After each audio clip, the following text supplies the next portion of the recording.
नमस्ते दोस्तों, आज के इस वीडियो में हम circular dichroism, DSC, differential scanning calorimetry, x ray या fibre diffraction and nuclear magnetic resonance spectroscopy से रिलेटेड क्वेश्चन डिस्कस करेंगे।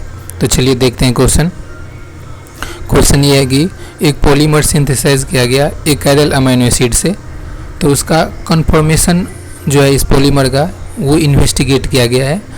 ये बता रहे हैं कि हम ये इस चार नीचे ये बता रहे हैं कि ये चार टेक्निक है। तो फिर क्वेश्चन में पूछा गया है कि choose the combination which would indicate that the polymer adopted a helical conformation. तो ये बताया कि जो कॉम्बिनेशन है इनमें से कौन सा दो कॉम्बिनेशन ठीक है। तो पहला कॉम्बिनेशन क्या है, ए और सी का। ए और सी क्या है, फाइबर डिफ्रैक्शन और CD स्पेक्ट्रोस्कोपी। तो दूसरा है आपका BD NMR CD का। तीसरा है CD और DSC का, डिफरेंशियल स्कैनिंग कैलोरीमेट्री का। और चौथा है AB फाइबर डिफ्रैक्शन और NMR का। तो हम एक एक करके देखेंगे कि कौन सा कॉम्बिनेशन का ठीक है। तो सबसे पहले हम ये देखेंगे कि क्वेश्चन में जो पूछ रखा था कि भाई एक कायरल अमीनो एसिड क्या होता है, पॉलीमर ऑफ एक कायरल अमीनो एसिड क्या होता है।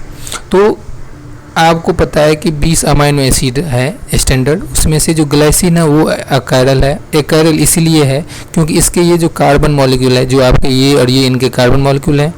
एक ये अमीनो एसिड है, रेड वाला आपका ऑक्सीजन है और येलो वाला आपका हाइड्रोजन है, ये आपका नाइट्रोजन है। तो ये कार्बन है, एक कार्बन से जब 4 डिफरेंट ग्रुप जुड़ता है तो उसको हम कायरल बोलते हैं, उस मॉलिक्यूल को, अमीनो एसिड को। तो ग्लाइसिन के केस में क्या है कि यहाँ पे 2 हाइड्रोजन जुड़ गया। बाकी के केस में ये होता है इस एक हाइड्रोजन के जगह पे दूसरा ग्रुप, जैसे मान लीजिए CH3 है तो एलालीन हो जाता है और ये फिर इसका कायरल सेंटर हो जाता है।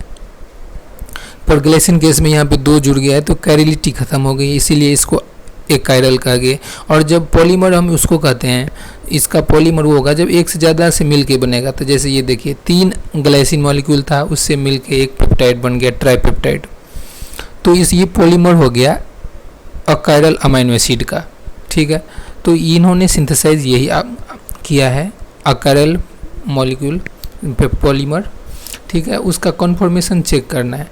कॉन्फॉर्मेशन क्या होता है कि जब आपने रामाचंद्रन प्लॉट में मेरे पिछले वीडियो में भी देखे होंगे कि भाई सीस और ट्रांस कॉन्फॉर्मेशन होती है पेप्टाइड की, और ये ज़्यादातर जो एक्टिव होता है अपने बायोलॉजिकल सिस्टम में ट्रांस ही पाए जाते हैं। ट्रांस ये होता है कि जो बल्कि ग्रुप होता है ना वो अपोजिट साइड में रहे, यदि सेम साइड में रहे तो वो सिस कन्फॉर्मेशन हो जाता है। तो ये जो कन्फॉर्मेशन का हम डिटरमाइन करना है, ठीक है, वो डिटरमाइन हम किस टेक्निक से करेंगे। तो ये 4 जो टेक्निक है, पहला टेक्निक है डिफरेंशियल स्कैनिंग कैलोरीमेट्री, DSC। ये क्या करता है कि ये आपका थर्मल स्टेबिलिटी, प्रोटीन की स्टेबिलिटी को जांच करने के लिए है। और स्टेबिलिटी कैसे जांच करता है कि भाई वो कितना एनर्जी ट्रांसफ़र हुआ एक फॉर्म से दूसरे फॉर्म में। जब हम उसमें टेम्परेचर देते हैं, हीट करते हैं, तो उसमें जो प्रोटीन डीनेचर होता है तो उसमें कितना वो टेम्परेचर ट्रांसफ़र हुआ, जो वो डीनेचर हो गया, तो वो ये नोट करता है। और यदि ज़्यादा रजिस्ट रहा, जल्दी नहीं हो रहा है, तो इससे स्टेबिलिटी पर ये मॉलिक्यूल प्रोटीन ज़्यादा स्टेबल है, ये स्टेबिलिटी चेक करता है। दूसरा है आपका है सर्कुलर डायक्रोइज्म स्पेक्ट्रोस्कोपी। ये हमने पिछले वीडियो में भी देखे थे, और सर्कुलर डायक्रोइज्म से भी हमने सेकेंडरी स्ट्रक्चर फाइंड आउट करते हैं, अल्फा बीटा और डिफरेंट प्रोटीन के लिए ये डिफरेंट ये आपका ग्राफ देता है। तो ग्राफ ऐसे देता है कि भाई कोई ऑप्टिकली एक्टिव कायरल मॉलिक्यूल के लिए ही देगा, पर ये क्वेश्चन पूछ रखा एक कायरल मॉलिक्यूल का, तो ये ऑप्शन गलत हो गया, ठीक है ना। और ये देता है जब कायरल मॉलिक्यूल रहता है तो सर्कुलर पोलराइज लाइट जब पास कराते हैं उससे लेफ्ट और राइट होता है वो, तो उसके डिफरेंस करता है एब्जॉर्ब, उसके दोनों के डिफरेंस ऑब्जर्वेंस को डिफरेंस करके ये एक ग्राफ बनाता है। इलिप्टिसिटी में उसको हम मेजर करते हैं, उसकी इलिप्टिसिटी। तो ये कायरल मॉलिक्यूल के लिए है, हमारा क्वेश्चन है कायरल के लिए, तो ये तो आपका गलत हो गया है। और ये आपका स्टेबिलिटी चेक करता है, कन्फर्मेशन नहीं चेक करता है, तो ये भी गलत हो गया दोनों ऑप्शन। तो ये जो 2 बचा है NMR और फाइबर डिफ्रैक्शन, राइट आंसर हुआ। ये कॉम्बिनेशन है जो आपका सही आंसर होगा, NMR और। तो ये आपका जो A और B है, चौथा जो ऑप्शन है, ये फाइबर डिफ्रैक्शन और NMR का ये सही है। तो ये दोनों चीज़ है क्या वो हम देखते हैं। तो NMR क्या है कि ये करता है स्ट्रक्चर फाइंड आउट करना किसी भी कंपाउंड का या प्रोटीन का, उसके बीच का डायनामिक्स क्या है, प्रोटीन डायनामिक्स आजकल ये बहुत यूज हो रहा है। यही एक ओनली मेथड है डायनामिक्स ऑफ प्रोटीन का स्टडी करने वाला, और उसके इंटरेक्शन जो होता है प्रोटीन प्रोटीन इंटरेक्शन एनएमआर से ही आप फाइंड आउट करते हैं।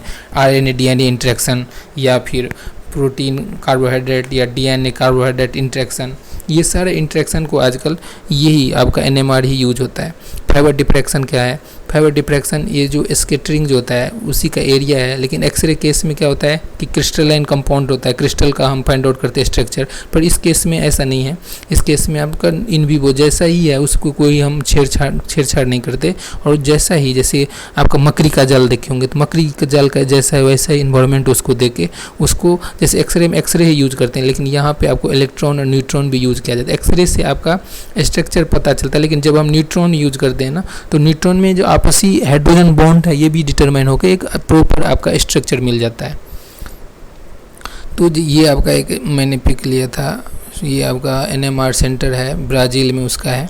ये देखिए सिलेंडर है, ये एनएमआर का है। इसमें देखिए सैंपल यहाँ पे पुट करते हैं, बड़ा सा हॉल चाहिए होता है इसके लिए। ये एनएमआर प्रोटीन का मैंने एक पेपर से लिया था। ये पिक आप देखिए, ये हर एक अमीनो एसिड के लिए एक प्रॉपर ये देता है इंडिकेशन, पिक देता है, और उससे आप क्या करते हो कंपाउंड का स्ट्रक्चर फाइंड आउट कर लेते हो। ठीक है, और ये भी मैंने डिफरेंट ये प्रोटीन का फोल्डिंग ऐसा रहेगा, ये पैटर्न था एनएमआर में। तो अब जैसे कि आपका ये देखिए एलेनिन ट्राइपेप्टाइड का एलेनिन ग्लाइसिन का, उस केस में आपका ये पिक आता है। तो इस केस में ये रहता है एनएमआर का, ये होता है कि एनएमआर में हम जैसे एक 2-3 प्रकार का होता है, 1H एनएमआर होता है, या 13 कार्बन एनएमआर है, या फिर 31 पी जो होता है फास्फोरस, वो एनएमआर आप यूज़ कर रहे हो।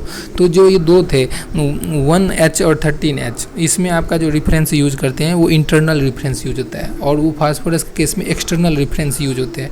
इंटरनल रेफरेंस वो चीज़ होता है जो चीज़ आपका वो इंटरेक्शन इनर्ट रहता है, जैसे TMS यूज करते हैं टेट्रामिथाइल सेलेनियम जो 1H और 13 कार्बन के केस में, और इस केस में फास्फोरस केस में फास्फोरिक एसिड, लेकिन उसको हम ट्यूब में फ्यूज करके देते हैं उसको एक्सटर्नल, और वो जो इंटरेक्शन कर लेता है इसीलिए उसको फ्यूज करके एक सेम ट्यूब में रखा जाता है।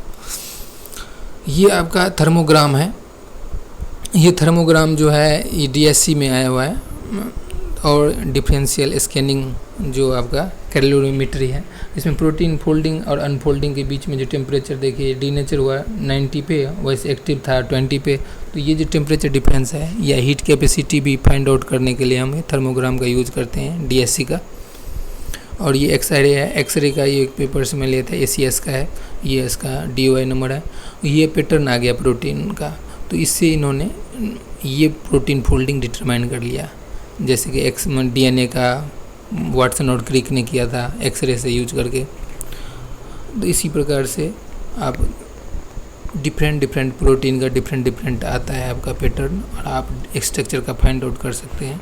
और इसमें आपका इसमें कंसेप्ट यही होता है कि भाई जो भी जैसे एक्सरे पास कराए या न्यूट्रॉन पास कराए, तो ये वापस आके जो आते हैं ये इंडिकेट करते हैं ब्लैक डॉट, उसको फिर उस एटम डिफरेंट एटम का ब्लैक इक्वेशन लगा के हम फिर फाइंड आउट करते हैं स्ट्रक्चर। तो आज के वीडियो में इतना ही, थैंक यू।